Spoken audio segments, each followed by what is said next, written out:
Welcome back to Your Breakthrough. We're going to talk in this session about the exact formula for what creates long-term happiness, what creates unhappiness, what creates suffering, and what the antidotes are, of which there's only 3. How do I know this? I've had the privilege of being with 4 million people now from 100 countries around the world in live seminars, and I've seen everything you can imagine. I mean, from the most successful people in the world to the singularly most challenged people you could possibly imagine. I've dealt with people with multiple personality disorders, 52 different personalities, and how to put them back together. And I've dealt with people with no personality who have a much bigger problem. No matter what the diversity of people I've dealt with and the diversity you've seen in this show, the ultimate question I'm always asking is, how do I help people to break through? The question is, what are you breaking through to? In essence, all of us at some level to feel alive have to always feel like we're growing.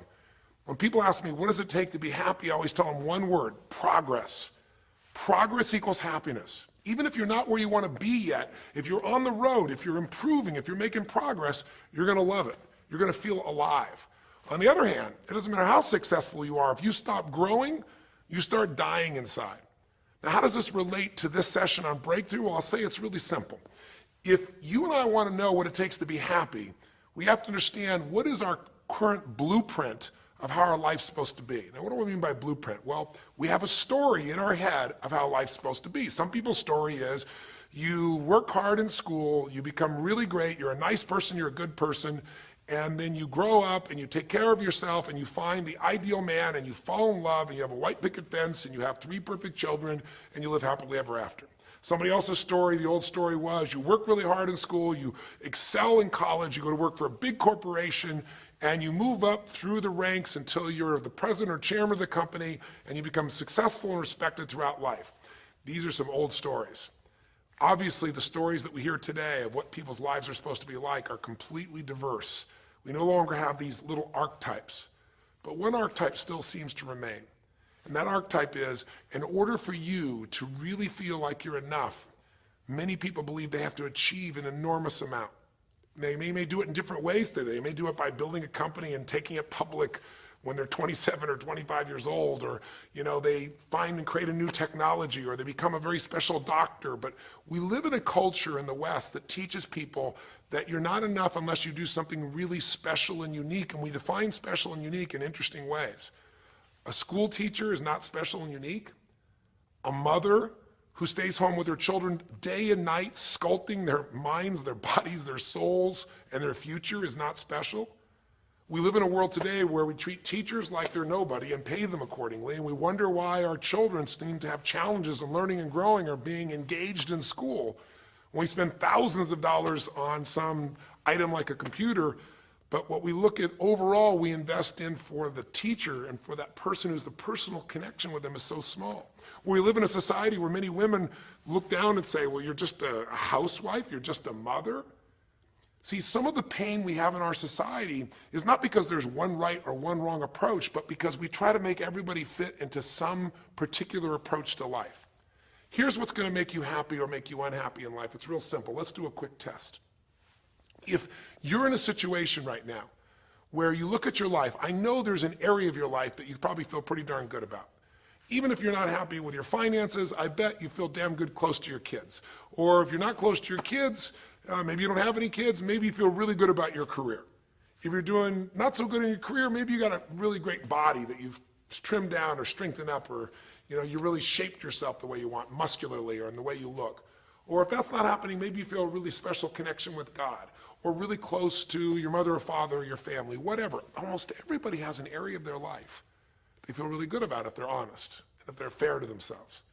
What's an area of your life you really feel happy about?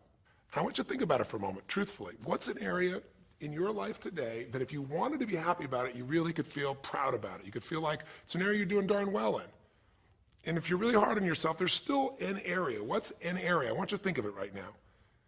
And I want you to think of that area, whether it's your body or your finances or your career or your intimate relationship or your relationship with your kids or your relationship with your creator, whatever it is.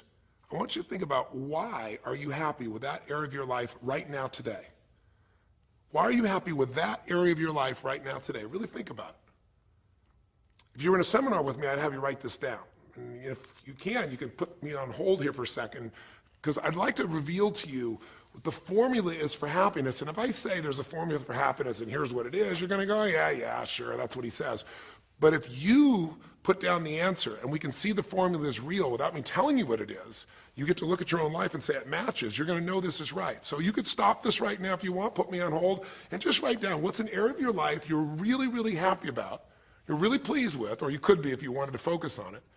And why are you happy with that part of your life right now? Even if you're not happy with everything, what's the area you're happy with and why? Put me on hold right now, or if you're not going to do that, just think for a moment. Why? Specifically, be real. Why?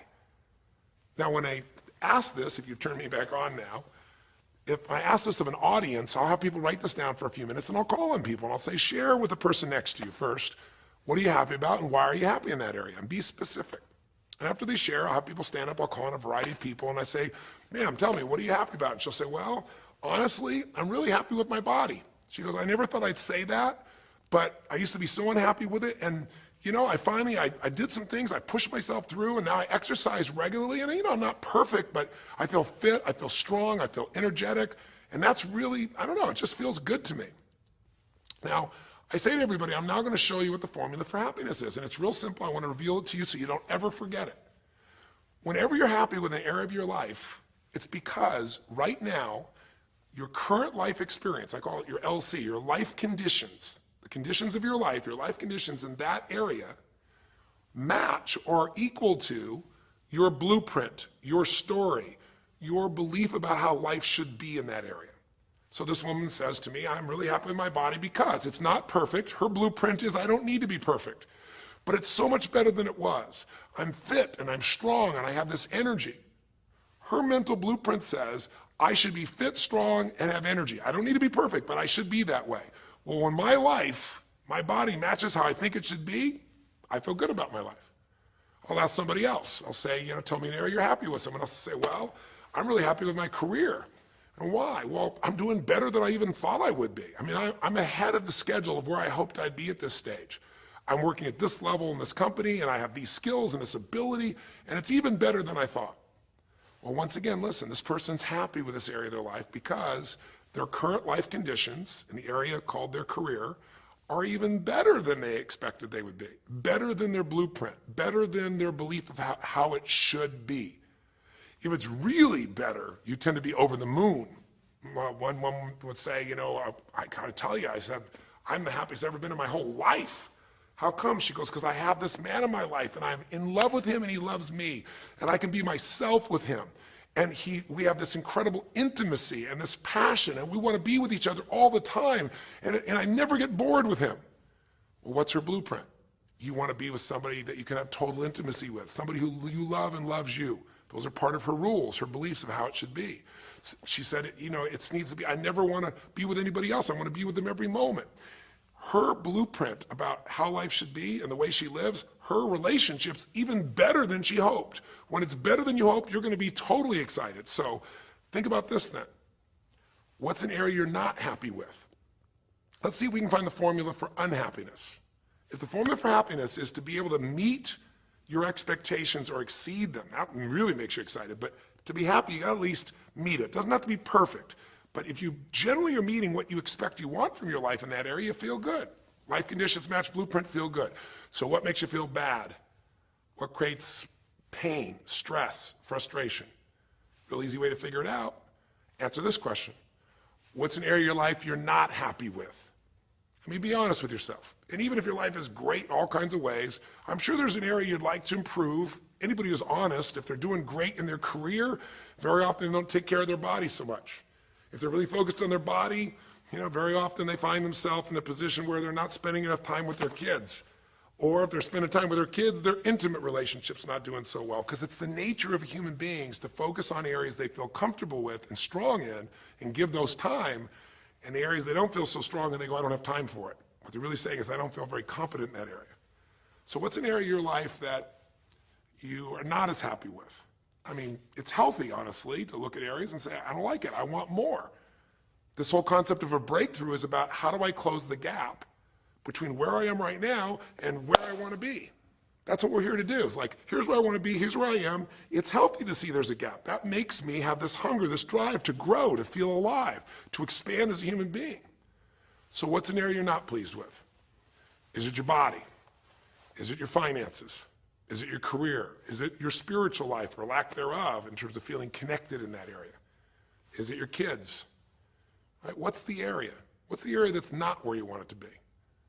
And then answer for a moment, why aren't you happy with that area of your life right now? Why specifically today are you not happy with that area of your life at this stage of your time of your life? Again, you can stop this and write it down. Might be useful for you. Or if you're going to keep it running, you can stop it and you'll turn it right back on and I'll kick into it. Do that now. Or if you kept it running, then just I'll give you what happens. I have people write this down and they don't like this exercise so much. Well, I don't like my body, or I don't like my finances, I don't like my career, I don't like the person I'm in a relationship with, I don't like myself the way I'm in relationships. Why? And they write it all down. Have people share back and forth. I call on people, and the lesson's pretty clear. I tell people in advance, here's the formula for unhappiness. I'll show you before you do anything else. When your life conditions, the way you're living your life today, does not match, it doesn't equal your blueprint, your story of how it's supposed to be, then you're going to have disappointment, frustration, or pain. If your life is way different than the way you think it's supposed to be, you can have enormous pain. If it's a little different, you might feel stressed. Make sense? So people stand up and I say, tell me, what's the area you're not happy with? And the person says, well, I'm really not happy with my finances. And I go, why? And they say, because I'm doing worse now than I was 5 years ago. I made mistakes in the market, and at this stage of my life, I should have this much money, and I don't have it, and I don't know how to change it, and it's making me crazy. And why are they crazy? You say, well, because they don't have their economic needs met. No, you can not have your economic needs met, and you can still be okay, but when you have an idea, this is what my need is, and I did the wrong thing, my life doesn't match how I'm supposed to be, that's when people get a little crazy. See, think about it. If you grew up taking care of folding your own clothes, making your own meals, going to the store, doing the grocery shopping, cleaning the bedroom, cleaning the house, vacuuming, taking out the trash, and you did that your whole life, then if you have to do that later on, you don't feel like you have economic pain because you don't have a maid. But if you grew up in an environment where everything was done for you, you never have to work, and now suddenly you have to work incredibly hard to just pay enough money to pay your bills, and all of a sudden food is building up and the house is dirty and your clothes aren't folded and nothing matches, you might find yourself really angry and frustrated because you have a different story about how life's supposed to be than how it is. Someone else will say, well, I'll tell you why, because I'm in a situation now where, I'm 30 pounds heavier than I should be. Should be is the key word. There are people in all cultures who love being big. There are people that will walk around and someone else might think they're massively overweight, but they're going, I own this, honey, and they really, truly, they match their blueprint. Big is beautiful, because their idea is big is beautiful. I'm big, that's beautiful, matches my blueprint. Rock and roll, I'm happy as can be. Somebody else can look like a twig and be stressed out saying, I hate my body, because their blueprint says I should be the skinniest thing on earth, and I'm not skinny enough. Am I making sense? When your life conditions don't match your blueprint, you're going to have pain. But here's when you suffer. When I ask people, who here has been through the dark night of the soul? Who's been here in a situation where you feel like life isn't worth living, or we feel like a pain that just will never go away? And a lot of people write down those experiences, like Joaquin. So you'll begin to understand what the issue is I'm talking about here. Joaquin, if you recall, was in a situation where this man felt like there was no reason to live. He couldn't work, he couldn't do anything, his life was worthless. Why did he think that? Because he had a blueprint. And his blueprint said, I need to be an NBA basketball player, at least a professional basketball player. I need to be able to make money and have this great lifestyle, because that's what makes me worthwhile as a human being. That's what makes my family respect me. My mother, my uncles, my aunts. I'm the successful one in the family, and I make the money. I support everybody. He's a good man. He didn't come just to be successful. He took care of his mother, his family. He tried to be an inspiration for people. Joaquin Hawkins is a man who was always going out on his free time and training kids and showing them the pathway to freedom, how they could play basketball and get free like he did and get out of the inner city. So this man is not a selfish man, but he knew this is the way to be worthwhile. This is the way to be able to give to people. This is the way to take care of your family. And all of a sudden, one night, what happened? That way was taken from him. He has a stroke. And in the middle of the night, his life conditions make it impossible to be who he has to be, or he feels like he's worthless. You get it? We have an identity. We have a story of how we're supposed to be. And if life somehow gets in the way of that story, we feel pain. But if we feel we have no control, that's when we go into suffering. See, it's one thing to say my life doesn't match my blueprint, I got to lose weight. That might stress you out. Or my life doesn't match my blueprint, I'm not in a relationship, I got to get in one. That might motivate you even. You might not like it, but you're going to find a way to get in one. Or my career doesn't match how I should be, you could change it. But when you start believing that your life doesn't match your blueprint and you have no control to change it, you're helpless, that's when people suffer. And so this week for your breakthrough, it's a chance for you to start to take a look at your blueprint anywhere you're really having pain. Hey, look, if you're doing great in some area of your life, celebrate it, of course, and I'm sure there are many areas you are. But life is really a series of growth spurts. I mean, two things in life make you feel alive: growing and giving. And what's really wonderful about this man, Joaquin, is he was constantly growing, trying to get better, trying to be a better teammate, a better basketball player. Think about it. When he didn't make the teams and he didn't make the NBA, he didn't give up. He worked even harder. The guy was always striving to become something. And he became it, and he achieved it, and then life took it from him. Isn't that the common denominator with so many of the people in the stories of this 6-part series that you saw, these 6 specials? I mean, Frank and Kristen had a blueprint of what life was supposed to be about. We're supposed to get married and have children, and we're going to have our own business. And all of a sudden, life doesn't match the blueprint. And suddenly, there's depression. Because in their case, they said there's nothing we could do. But they were wrong.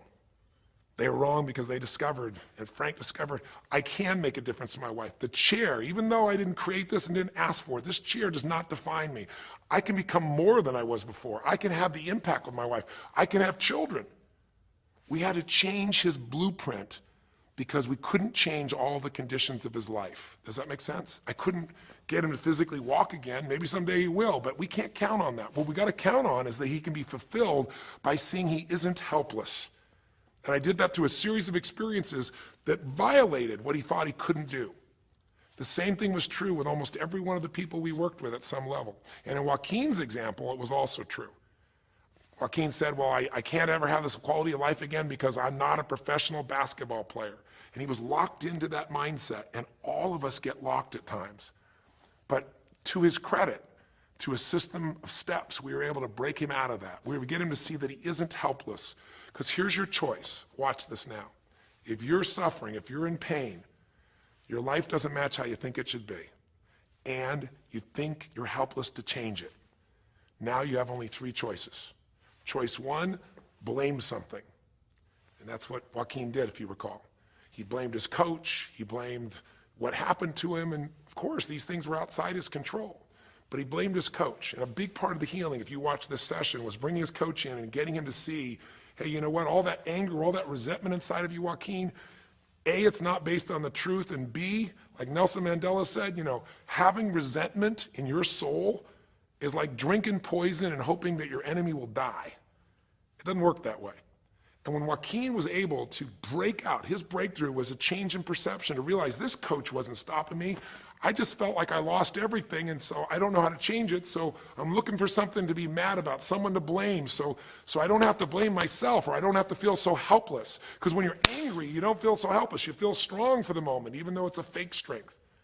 When he was able to make that breakthrough, he could stop blaming, because these are your 3 choices. When life doesn't match how you think it should be, blame something. An event, someone else, or yourself. As we talked about earlier in this series, blame games just destroy you. There's no progress when you blame. For the moment, you feel okay, but nothing changes. What are your real choices? You only have 2 choices in life. If life doesn't match your blueprint, you either have to change your life. That is, you got to say, you know what, my body isn't there, I'm going to go work out. My relationship isn't there, I'm going to change it. I'm not making what I gotta make. I'm gonna retool. I'm gonna get a new skill. I'm gonna go back to school. I'm gonna start a business. I'm gonna do something. You have to do something to change your life. Or, in order for you to be happy, if you can't change your life, you're gonna have to change your blueprint. Usually in life, it requires a little bit of each. Does that make sense? And if you change your life and change your blueprint, you can have an extraordinary life. And what you witnessed this man do was once he let go of his anger and his denial, once he started to look at things, he began to find by spending time with his family that he was worthwhile being loved whether he played basketball or not. Of course, he'd love to play basketball, but professional basketball was no longer a part of it. And we got to get Joaquin to shift that. And Joaquin is a metaphor for all of us, because all of us are going to have times in our life when what we want or think life should be like isn't going to match how life really is.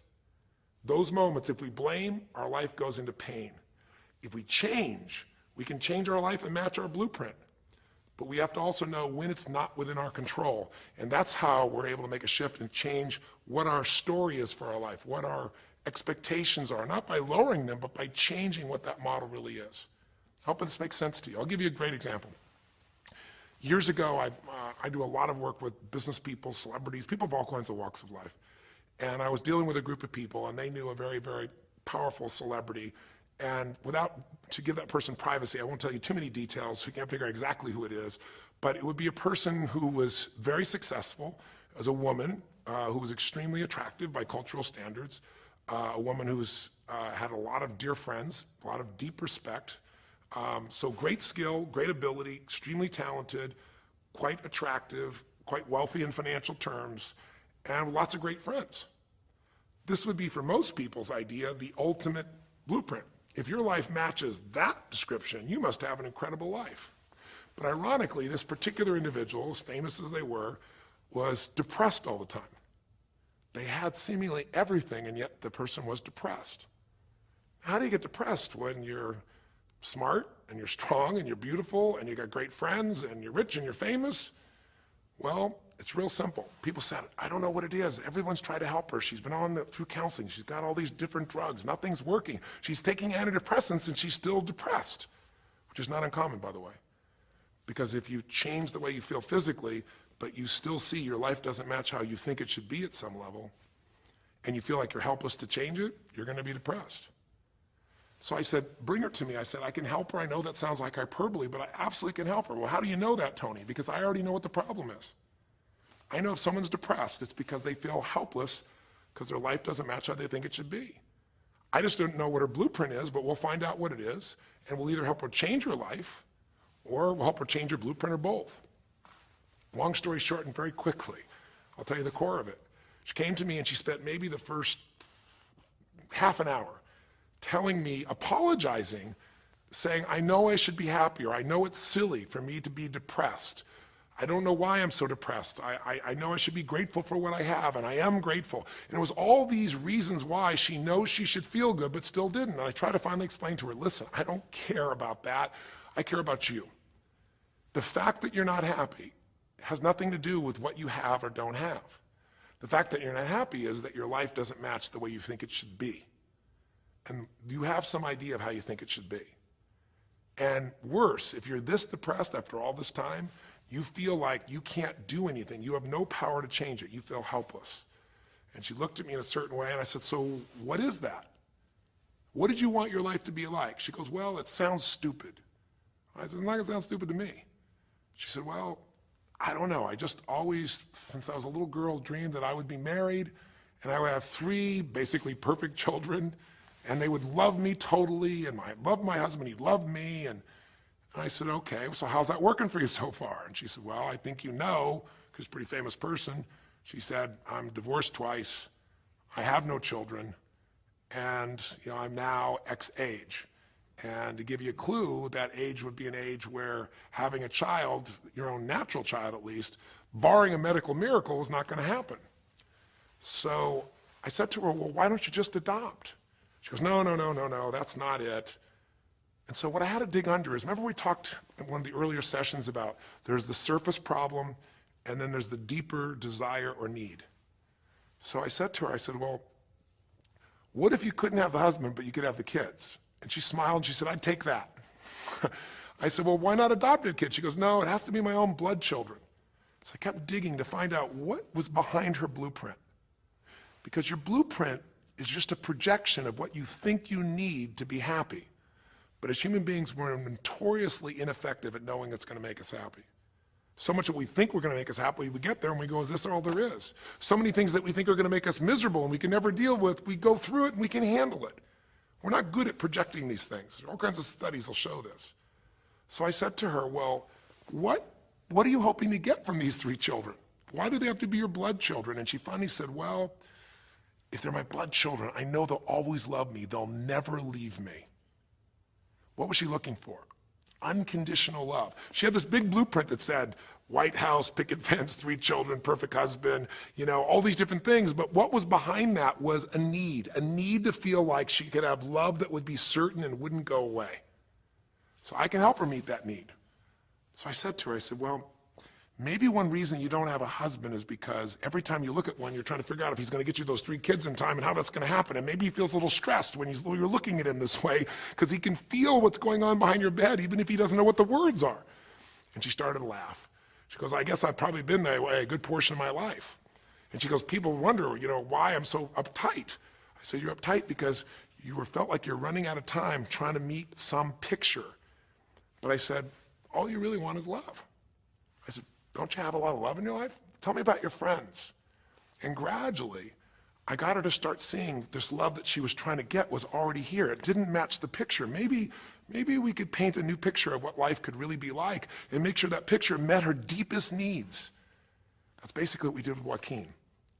Joaquin wanted to be a professional basketball player because he loved basketball, yes, but also because he wanted to be that man who was a leader. He wanted to be the man who was the good man. He wanted to be the one who brought energy to people. He wanted to be the man people would look up to. He wanted to be the man who could take care of his family in style, all of his family, not just his daughters and his wife, but other people as well. Underneath it all, he wanted to know that he mattered. And through the process that you saw in this show, he began to find out that he didn't need to be angry at the world, that yes, his blueprint was taken from him, but his soul and his ability to be a special human being that could touch other people was not taken from him. That maybe his real gift was his ability to inspire young kids, his ability to get himself to do whatever it took. How did he become a professional basketball player? Unbelievable discipline, unbelievable drive. He started bringing that to picking up trash, and the game started to change. He started to have fun there. He could come home and take care of his kids and pay his bills. That doesn't solve everything, but it gives him a way to suddenly regain himself. When he sat around with all of his family, and you saw part of those scenes, and if you watch little areas of browsing this week, you'll see some more scenes from his family where you see him beginning to realize they love me whether I'm rich or poor. They love me whether I'm a professional basketball player or not. They love me. That's what he was really after. And when he got that, it allowed him to let go and say, I can do other things. That doesn't mean he won't have challenges. We're all going to have challenges in our life. It doesn't mean that at times he won't wish he's doing more. But he's no longer stuck. He's broken through because he now knows I have control. I can change my life or I can change my blueprint. And when I do, I can fulfill it. I can start to feel that aliveness. Now here's the trap. What do you think happens once you fulfill your blueprint regularly? Once you figure out how to do what you always dreamed of. You always dreamed to live a certain way, and now you're living that way every day. Well, the human nervous system, the human spirit needs to grow. So pretty soon you'll get bored with that, and you'll come up with a new blueprint. That's part of life that's exciting. See, if you and I from this day forward are going to be happy, just remember what we've said. It takes 2 things, grow and give. A meaningful life comes from growing, that sense of progress, and it comes from having life not just be about me, but about we, doing something that makes me feel connected to other people besides myself. That growth, that sense of contribution fills a deep spiritual need that we all have. If you are unhappy in your life, you got 3 choices, really 2. Blame, that's not a choice, it's not gonna work. Don't blame someone else, don't blame the event, don't blame yourself, just figure out what you're gonna do to change your life. That's my specialty. If you like my coaching or my team's coaching, come visit with us. Come to an event. Come get a coach. Come through a program, and we'll guide you through it more than just a few minutes like this, and we'll do it directly, in an environment that'll shift you. Or change your blueprint. You're going to have to rewire what's going on inside, and that's what we focus on as well. So I hope this journey has been an interesting one for you. I hope it's opened up your eyes to what it takes to go from where you are to where you want to be. It takes changing your emotional pattern. It takes bringing presence to your life. It takes realizing you have no problems compared to somebody else and putting your life in perspective. It takes the ability to deal with those extreme stresses that happen in your life by questioning your limiting beliefs.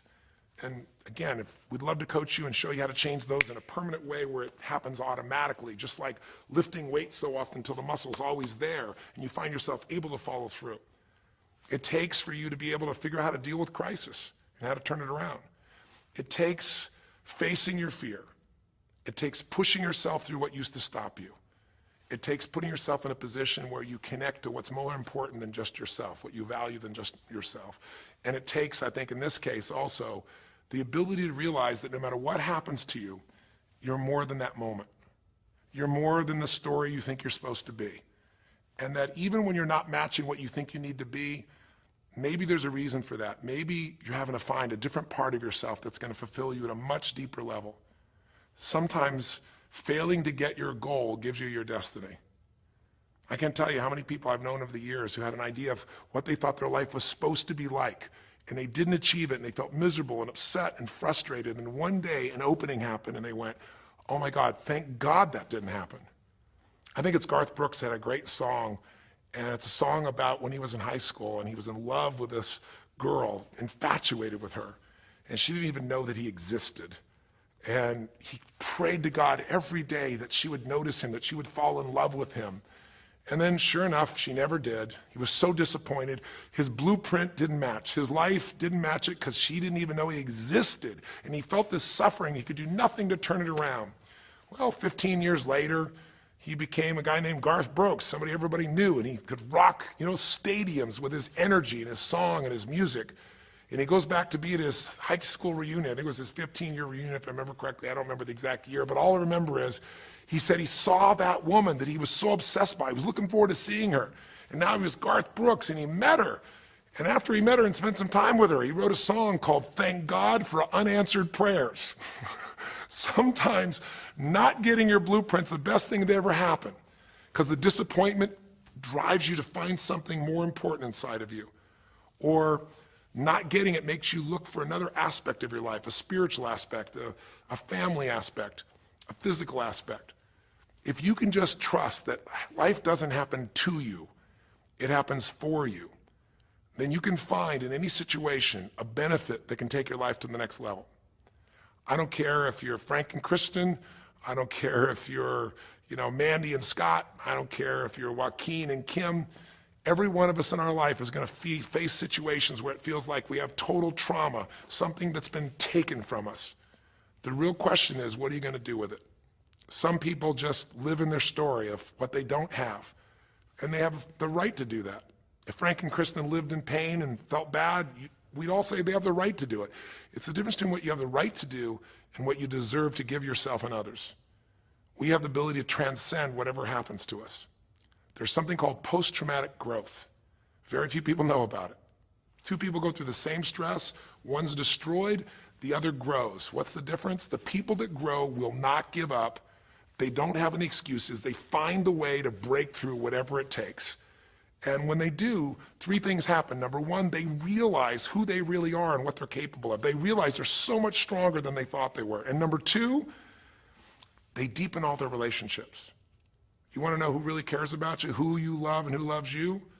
Go through some tragedy, go through some hard times. All your Facebook friends go away.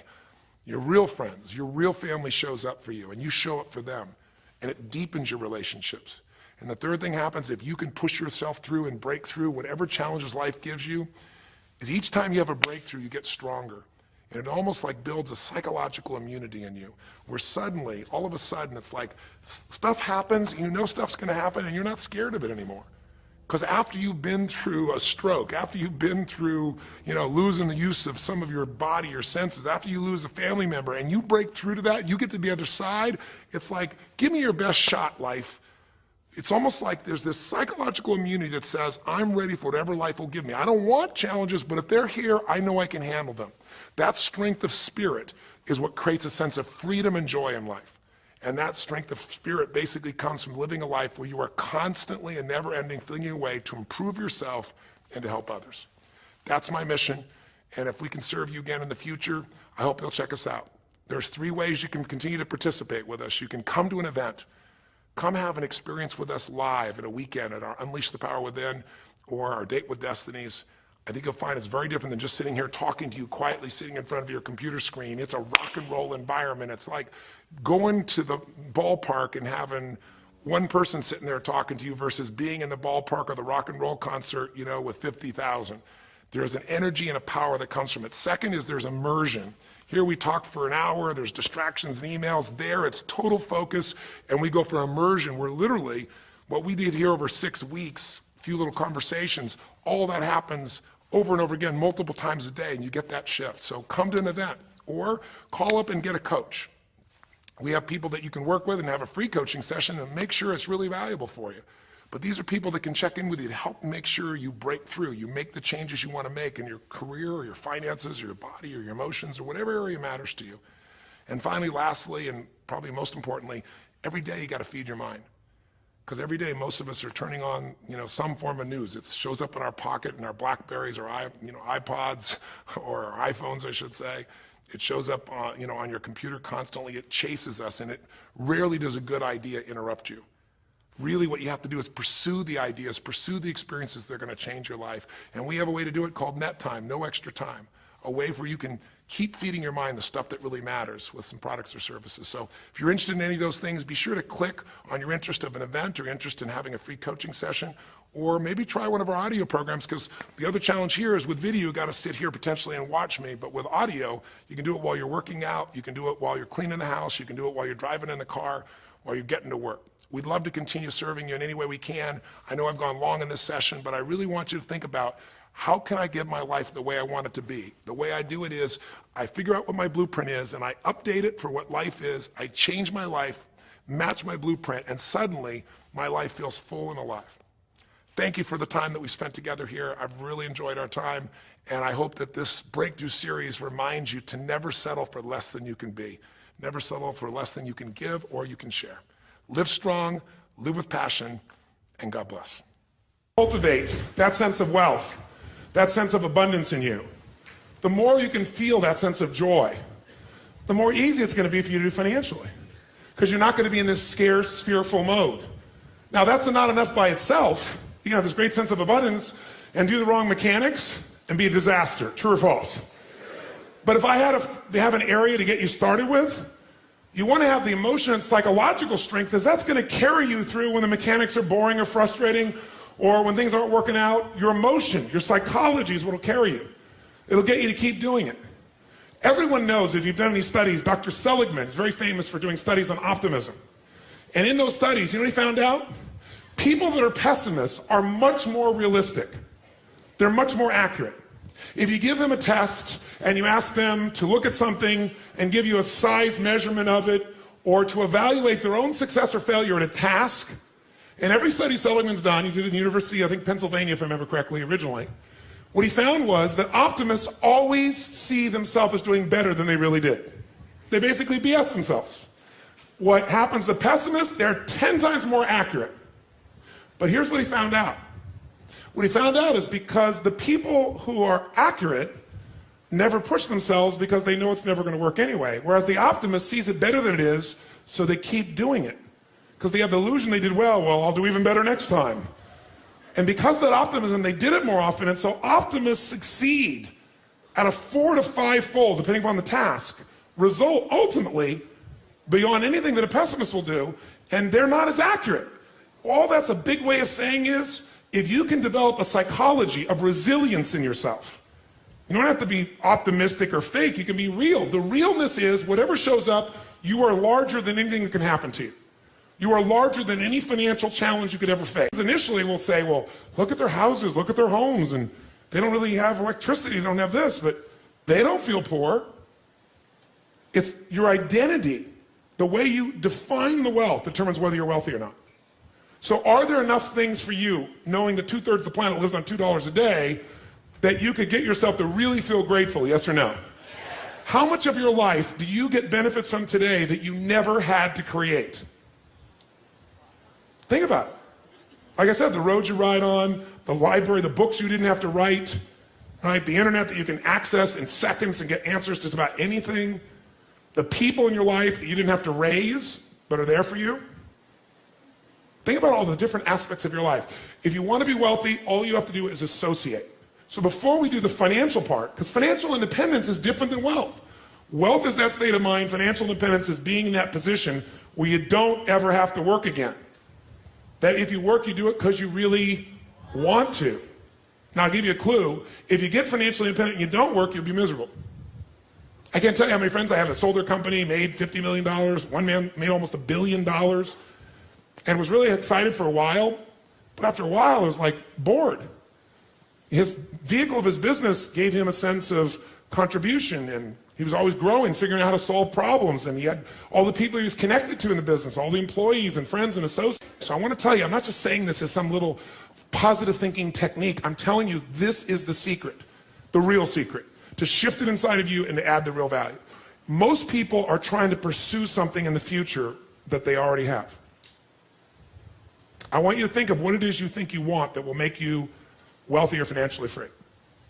By defining the game in a winnable way, a certain amount of money that we meet, and that covers what we're going to call financial security, which might be your housing, your cars, your food, and basic entertainment. How many would feel rich if you didn't have to work, if your investments alone, the income from your investments, the income, covered those 4 items, your housing for the rest of your life, your food, right, your travel, and some entertainment? How many think that would feel pretty good? Say aye. And by the way, that number is way smaller than what most of you think of when you think about being financially independent, which is everything covered without working. So why not get the first one down pat? And you're going to know exactly what that number is for you and what it's going to take for that number where you don't have to work to meet it. Then we can look at financial independence, where you don't have to work and everything is covered. Then we go to financial freedom. You don't have to work and everything you can think of is covered. Anything you ever want to do for yourself or others, those you want to give. That's a different level, isn't it? And most people think of financial freedom, they come up with this gigantic number that if you even figured out everything you want, it's nowhere near as big as you think. And because it's so big, you never even start the journey. And you don't think it's going to happen. So you talk about it, you hope you'll get some big hit sometime with your business or something, but you never get going. How many follow this? Say aye. If you are significant in other people's eyes, what will that do for you? Well, you know, as in my eyes, somebody that I would look, somebody that, but when you get, example. But when you get there, you won't look to yourself anymore. When you get there, you'll just be at a different level, and then you'll be trying to figure some other level of what you need to get to so you would respect yourself. That's a good point. He always makes good points. You notice that? So what you're doing is, here's the game you're playing, and I want all of you to hear this. No amount of money will ever make you wealthy. Because as soon as you get there, you will raise the game. Now here's what's great about that. To continue growing in all areas of life. If you could grow emotionally, should you? Yes or no? Yes. If you could give more, should you? Yes or no? Yes. If you grow intellectually, should you? Yes. If you give more love, should you? Yes. If you could grow more financially, should you? Yes, because growth is life. But having to grow in order to feel significant enough means you will always be poor. It's a game that never ends. Let's talk about money now, not wealth.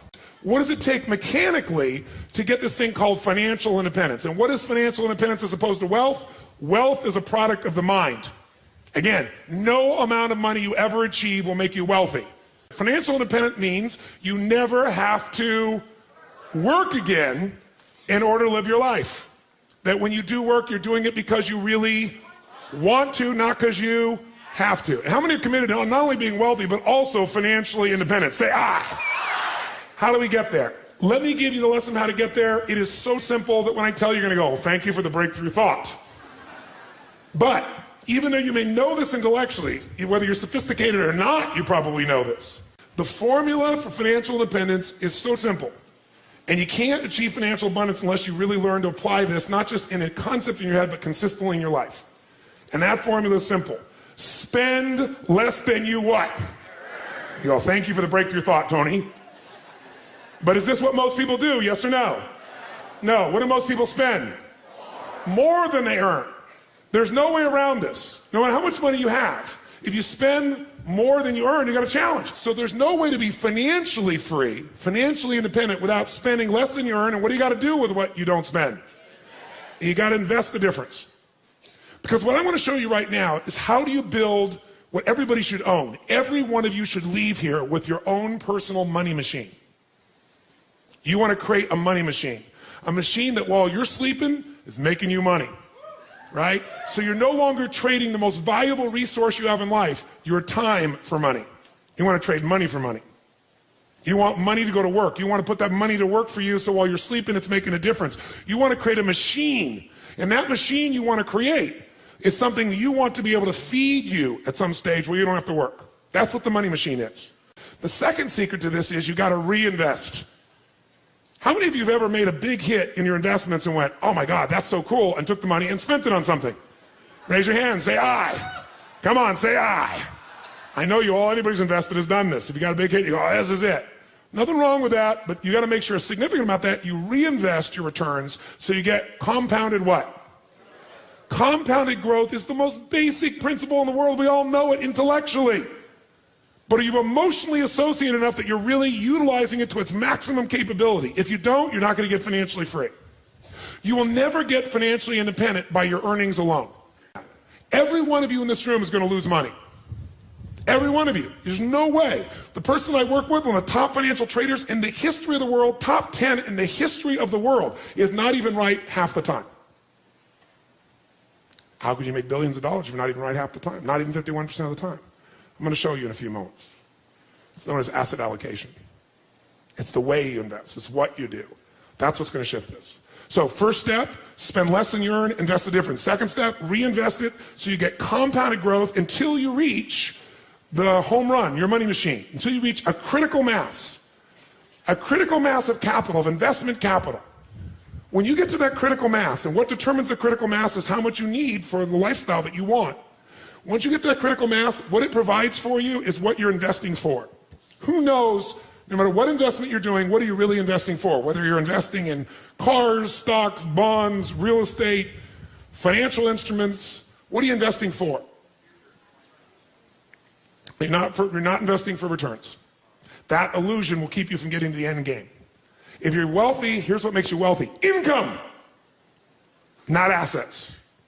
Assets you can buy, and assets change in value all the time. You need income. This is the only reason to invest. You invest for one reason, so you have an income for life without working. And to do that, you got to build a critical mass of capital, that the interest on it alone will give you that income, and you can have the life you want without working. And the only way to do that is do those first two steps. Spend less than you earn, invest it, reinvest it till you hit that critical mass. Now, how to do that is actually a lot simpler than you think. We make things more complex than it really is. You got to think of this as your target. In order to achieve what you want, where you have a money machine, here's what you must do. You must pick out a minimum financial goal for yourself. Even to achieve your minimum financial goal, you got to pick out a specific amount of money that you're going to invest every month, every year, no matter what. A specific percentage of your income. If you don't do that, forget the rest of this course. It's a waste of your time. Because you'll go make a bunch of money, but you won't be practicing the fundamentals, and eventually you'll make a mistake and you'll lose it. Let me tell you another secret to life. If you do the right thing at the wrong time, you get pain. If you plant in the winter, I don't care how hard you work. I don't care if you work day and night and you work to the bone and you plant your seeds in the middle of the winter. What's going to happen when fall comes? Are you going to be rewarded, yes or no? No.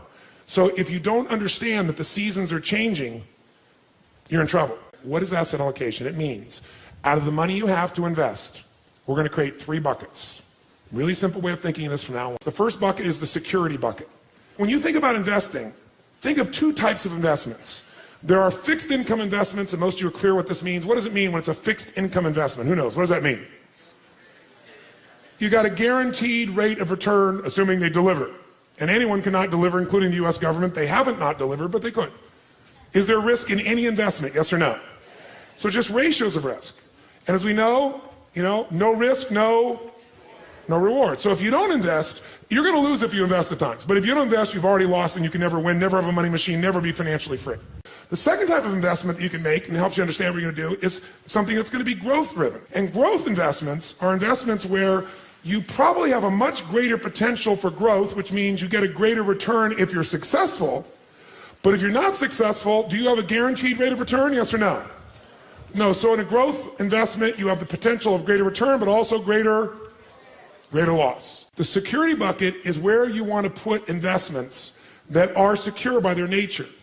Because they're secure, is this going to give you a huge compounded return per year? Yes or no? But can it give you a huge compounded return even if the number is small if you do it long enough? Yes or no? So what we want to do is your first investments have to be in your security bucket, and everybody wants to do the opposite. Okay. The question then becomes, what percentage you put in your security bucket, what goes in there? Well, here's some things that go in there. If you don't have at least 2 to 6 months worth of cash that covers your overhead, you're in deep trouble. The first step to getting financially secure, not financially independent, is to make sure you got enough cash that if something happens, you can go for 6 months. You got the freedom. What else might you put in there? Types of investments. An IRA goes in here, right? Pretty secure. Insurance. The insurance is protecting you. That's part of security. What else could go in there? Your home. Don't think of your home as an investment. Because for most of you, you're eventually not going to sell that home and eat it. You're not going to sell your home and get income off it. Now, some of you maybe, you made a stage of life where you're accumulating the same homes, and eventually you're going to sell and buy a smaller home and take that critical mass that came from selling the big home, and it's going to take care of you for life. If you're doing that, great. But the place to think about your home in terms of leverage, put it in your security bucket. How many agree with me on this, by the way? Say aye. Because, by the way, if you don't have a home, you're going to be really stressed out, right? So I got to think of my growth outside my home, really. Think of your compound interest outside your home. Your home may be a bonus for you. And fixed income investments all fit in this category. Now, what's the second bucket? Second bucket is growth. 2 ways you're going to learn about growth. The buy and hold strategy, which is the strategy of an owner. And by the way, that buying and holding, that is less risky to some extent than momentum because of the timing. But it can be just as risky. What is momentum trading? That's when you're no longer an owner, you're a trader. A financial trader, everybody's a financial trader. Most of you trading time for your money. Here you're trading money for money. Here what you're looking at is you're seeing movement in prices. And what a momentum player is doing is they're playing for the short term usually. Third bucket is the dream bucket. The dream bucket is you want to travel around the world. The dream bucket is you, depending upon the size of how you think or what you're doing or your economics, you want to own a condominium in Aspen. It might be the boat, it might be a trip, it might be owning a basketball team, owning an island. Depends on the size of what it is you want to do. And by the way, bigger isn't better. The more you have to feel financially free, the more stress you're going to have. How many follow this? It's the opposite of what you think. The more you have, the more you got to manage, the more time, the more energy, the more risk, the more capital. That doesn't mean you shouldn't do it. Some of you are very, very driven to create and risk. That's a personality type. We know that it's crazy. I happen to be one of those types to some extent. But even a crazy person's got to make sure their security's there or their craziness at one point will bite them. How many follow? If you can get financially free for less, do it. Be wealthy now and get financially free quicker. And then lock in, you won. And then keep that stuff in your security bucket. And if you want to play a bigger game now, you've already won, and everything you're playing now, that's where the house is money.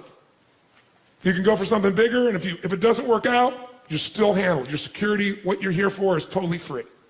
How many follow what I'm talking about here? Say aye.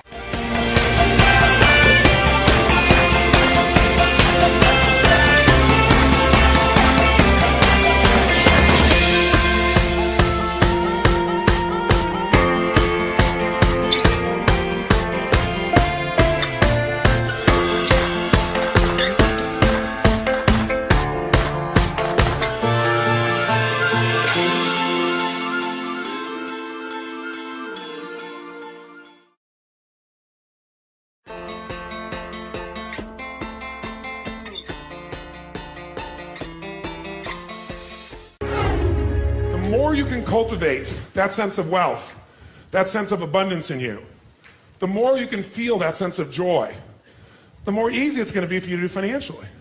Because you're not going to be in this scarce, fearful mode.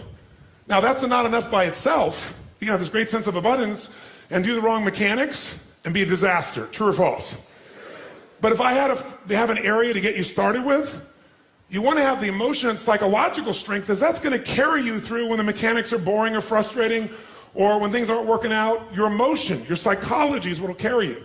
It'll get you to keep doing it. Everyone knows, if you've done any studies, Dr. Seligman is very famous for doing studies on optimism. And in those studies, you know what he found out? People that are pessimists are much more realistic. They're much more accurate. If you give them a test and you ask them to look at something and give you a size measurement of it, or to evaluate their own success or failure at a task, and every study Seligman's done, he did it in the University, I think Pennsylvania if I remember correctly originally, what he found was that optimists always see themselves as doing better than they really did. They basically BS themselves. What happens to pessimists, they're 10 times more accurate. But here's what he found out. What he found out is because the people who are accurate never push themselves because they know it's never going to work anyway. Whereas the optimist sees it better than it is, so they keep doing it. Because they have the illusion they did well, I'll do even better next time. And because of that optimism, they did it more often, and so optimists succeed at a 4 to 5-fold, depending upon the task, result ultimately beyond anything that a pessimist will do, and they're not as accurate. All that's a big way of saying is, if you can develop a psychology of resilience in yourself, you don't have to be optimistic or fake, you can be real. The realness is, whatever shows up, you are larger than anything that can happen to you. You are larger than any financial challenge you could ever face. Initially, we'll say, well, look at their houses, look at their homes, and they don't really have electricity, they don't have this, but they don't feel poor. It's your identity. The way you define the wealth determines whether you're wealthy or not. So are there enough things for you, knowing that 2/3 of the planet lives on $2 a day, that you could get yourself to really feel grateful, yes or no? Yes. How much of your life do you get benefits from today that you never had to create? Think about it. Like I said, the roads you ride on, the library, the books you didn't have to write, right? The internet that you can access in seconds and get answers to just about anything. The people in your life that you didn't have to raise, but are there for you. Think about all the different aspects of your life. If you want to be wealthy, all you have to do is associate. So before we do the financial part, because financial independence is different than wealth. Wealth is that state of mind. Financial independence is being in that position where you don't ever have to work again. That if you work, you do it because you really want to. Now, I'll give you a clue. If you get financially independent and you don't work, you'll be miserable. I can't tell you how many friends I have that sold their company, made $50 million. One man made almost $1 billion.